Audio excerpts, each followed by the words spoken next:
Wesh! Voilà, j'avais dit que j'allais faire des vidéos assez régulièrement et j'ai pas menti. Voilà la deuxième vidéo en une semaine. Que dire de plus? On est youtubeur ou pas, ma gueule?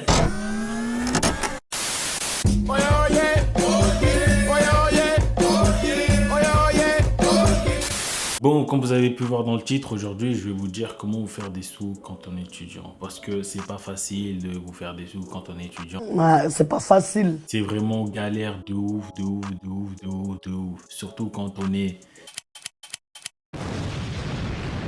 Et que ça se voit directement dans notre famille, tu vois ce que je veux dire ou pas? Parce qu'avant que je trouve le taf que je fais actuellement, j'ai galéré. Mais vraiment, genre, j'ai galéré comme pas possible. Tu sais, j'ai commencé à chercher du taf à partir de la fin de troisième jusqu'à début de L1. C'est là où j'ai trouvé mon premier taf. Juste pour vous dire comment j'ai galéré, mais vraiment. Tu sais, je vous jure, il y a des moments où je me suis dit, je fais trop d'efforts pour aller chercher du taf. En vrai, ça sert à rien. On va l'arracher des sacs, on va les bicrave. De toute façon, c'est ça qu'ils veulent. C'est ça qu'ils veulent. Mais voilà, Dieu merci, je suis pas allé jusqu'à là. Mais il y a vraiment un vrai problème en France, c'est vraiment le taf étudiant, quoi. Parce que voilà, tu vas chercher un taf étudiant, et ils cherchent quelqu'un qui a de l'expérience. Faut avoir un bac +3 en friture de poulet, un master en mélange de sauce et un doctorat en pliage de vêtements. Je sais pas, je comprends pas. T'es étudiant.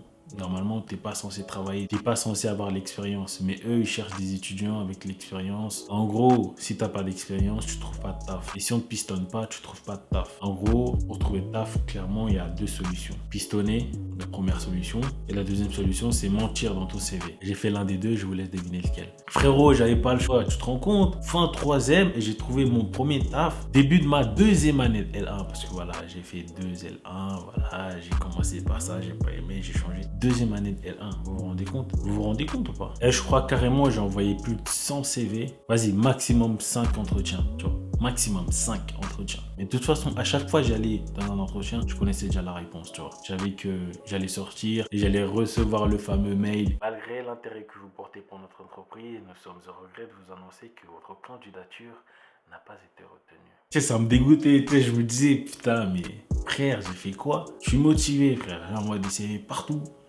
mais je trouve pas de taf. Je me rappelle carrément là récemment l'année dernière, tu vois, je voulais un autre taf pour voilà, pour faire un peu plus de sous. Et je partais déposer mes CV, je suis arrivé dans un grand magasin qui vend des trucs pour bébés. Je vais pas citer le nom, ça commence par AU et ça finit par BERT. Donc j'arrive, je vois la responsable. J'ai même pas fini ma phrase, tu vois, j'avais mes feuilles dans les mains, j'ai dit à la dame, ouais, excusez-moi, est-ce que vous cherchez? Elle me regarde, elle me dit non, genre un nom sec. Mais vraiment, genre sec. Franchement, je vous jure, ça m'a fait mal au cœur. En plus, il y avait une dame à côté. Tu vois, la dame, elle m'a regardé. Elle a fait... Ouais, elle a eu pitié de moi. Je comprends pas les gens comme ça. C'est même pas son magasin. Franchement, je vous mens pas. Tu vois, ça m'a démotivé. Tu sais, je suis sorti du magasin. Je commence à m'imaginer des trucs. Tu vois, je commence à me faire vraiment des films dans ma tête. Tu vois, il y avait un scénario et tout. Je gagne l'auto. Je rachète le magasin. J'arrive, j'ouvre la porte. La dame, elle me voit. Elle me dit, ah, mais vous écoutez pas. Je vous ai dit que j'ai pas besoin de... Et là, je coupe la parole. Je lui dis, non, non, non, non. Je crois que vous faites erreur là. Déjà bonjour, je me présente. Voilà, je suis le nouveau propriétaire du magasin. Et pour finir votre phrase, moi non plus, je n'ai pas besoin de, comment dirais-je, de vous, voilà. Oh, je crois pas, c'est injuste, vous pouvez pas me faire ça. Ah oui, si. Regardez, ça, le chiffre d'affaires, c'est pas possible. Donc, ça sera un licenciement économique. Je suis désolé, mais ça tombe sur vous, voilà, c'est la vie, voilà, c'est fait comme ça. Voilà, bonne continuation en tout cas. J'espère que vous allez trouver un autre emploi, voilà. Merci. Frère, ça s'est pas du tout passé comme ça. Je suis sorti du magasin, je suis parti dans la voiture, j'ai verrouillé la porte, j'étais dévasté. Raciste! Mais pourquoi t'es pas dû lui demander? Ça se voit que c'était une raciste! Vas-y, de toute façon, j'ai pas besoin de son taf, moi. Travailler dans son vieux magasin, là, frère. Vas-y, c'est quoi ça? De toute façon, nous, on va passer sur YouTube. De toute façon, j'ai pas besoin, moi. J'ai pas besoin de son vieux. Je suis pas un clochard, d'accord? Attends, je vais voir, j'ai combien de vues dans ma dernière vidéo, déjà? 150. 150. 150 vues. 150. Vas-y, finalement, vas-y, je vais chercher du taf. Hein.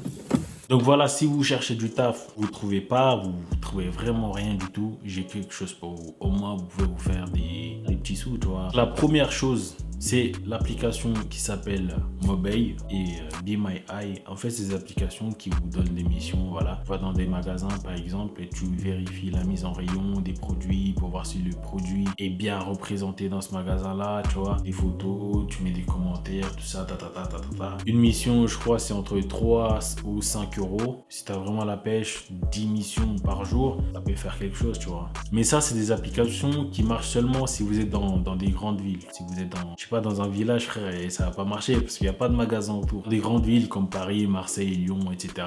Ça marche vraiment, tu vois, parce qu'il y a plein de missions et tout. Tu choisis, tu te déplaces, voilà, tu vas là-bas, tout ça. J'ai un autre truc encore mieux que ces applications-là et qui paye encore mieux et a vraiment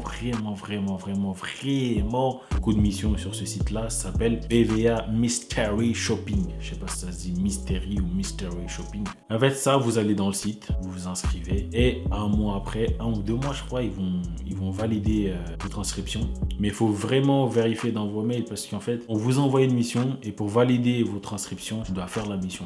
Si tu fais pas la mission, ton inscription ne sera pas validée. C'est une application en fait pour devenir client mystère. Tu vas dans l'application ou sur le site, il y a plein de missions. Tu choisis, par exemple, ils t'envoient, je sais pas, dans un restaurant. Ils disent ouais, va manger dans ce restaurant. Vérifie s'il est propre, vérifie s'il donne le ticket de caisse.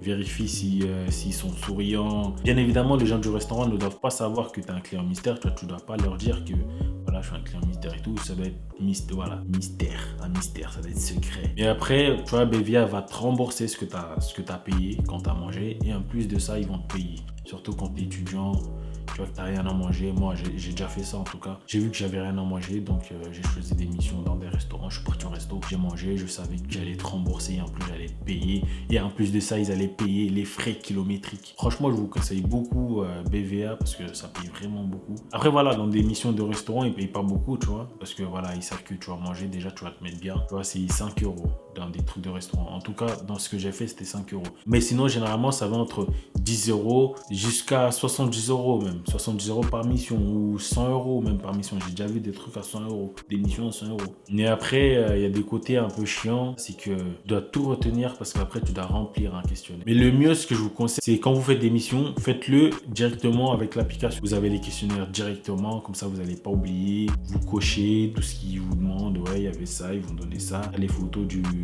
ticket de caisse, c'est très important, les tickets de caisse. S'il n'y a pas le ticket, ils ne vous remboursent pas. Tu fais la photo du ticket de caisse, tu réponds au questionnaire et ça va plus vite. Parce que si vous rentrez chez vous et vous faites sur l'ordi, franchement, c'est galère. Genre, ça peut prendre 30, 40 minutes, 1 heure, facile. Voilà, si vous n'avez pas de taf, franchement, ça peut vous sauver. Tu peux faire des 100, 200, 300 euros par mois. Facile si vous avez la pêche, vraiment. Moi, par exemple, les missions que j'ai fait souvent, c'est de prendre des transports en commun. Tu vois, ils disent, ouais, va dans tel gare, tu prends ce bus, tu vérifies si le bus est propre, si le chauffeur de bus, il conduit bien. Et franchement, comme je vous ai dit, faites-le vraiment avec l'application, directement avec l'application. Parce que les trucs de bus, il y a des trucs, si tu attends que tu rentres chez toi, il y a des trucs, frère, tu sais même plus c'est quoi. Genre, ils vont dire, ouais, la fiche de la carte Navigo, il se trouvait à l'entrée ou au fond du bus ou je sais pas quoi. Tu dis, merde, j'ai pas regardé, tu vois. Et souvent, il y a des trucs qui disent, ouais, fais des photos. Et si t'es même pas au courant du questionnaire, tu rentres chez toi, ils demandent la photo, je sais pas, de la plaque du bus et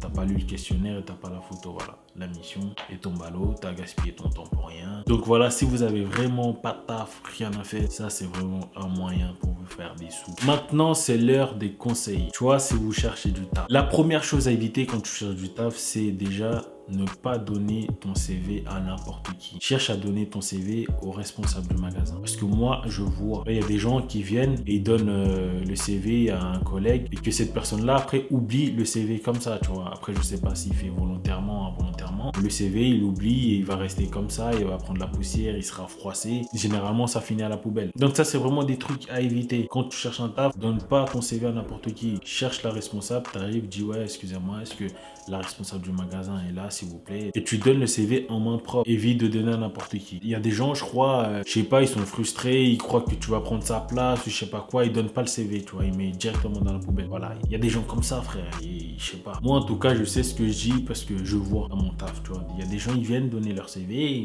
malheureusement, ça traîne et ça finit dans la poubelle, tu vois. Le deuxième conseil que j'ai à vous donner, tu vois, quand tu fais ton CV, mets les disponibilités. Les jours que tu seras disponible, à partir de quand tu seras disponible. Parce que sans ça, tu vois, je crois 3, ils regardent même pas, tu vois, ton CV, ils passent. Ils vont voir un autre CV d'une autre personne qui a dit, voilà, je serai disponible tel ou tel jour par semaine, à partir de tel ou tel jour. Voilà, ils vont prendre cette personne parce qu'ils savent qu'il sera disponible quand. Et toi, ton CV, il y a rien. Le troisième conseil que je vais vous donner, c'est quand tu donnes ton CV au responsable, n'hésitez pas à lui parler. N'hésitez pas à lui dire, ouais, voilà, je cherche, je sais pas, vendez-vous, frère. Dites, je sais pas. Parce que s'il voit que, vas-y, t'es tout mou, frère, tu donnes ton CV, tu te bats, il va voir directement que, voilà, lui, c'est un mec bizarre, c'est pas un mec qui va supporter ça. Déjà, il sourit même pas, tu vois. Ça, c'est les premières impressions, c'est très important. Souriez, parlez-lui de vous, je sais pas, lâchez-vous, frère.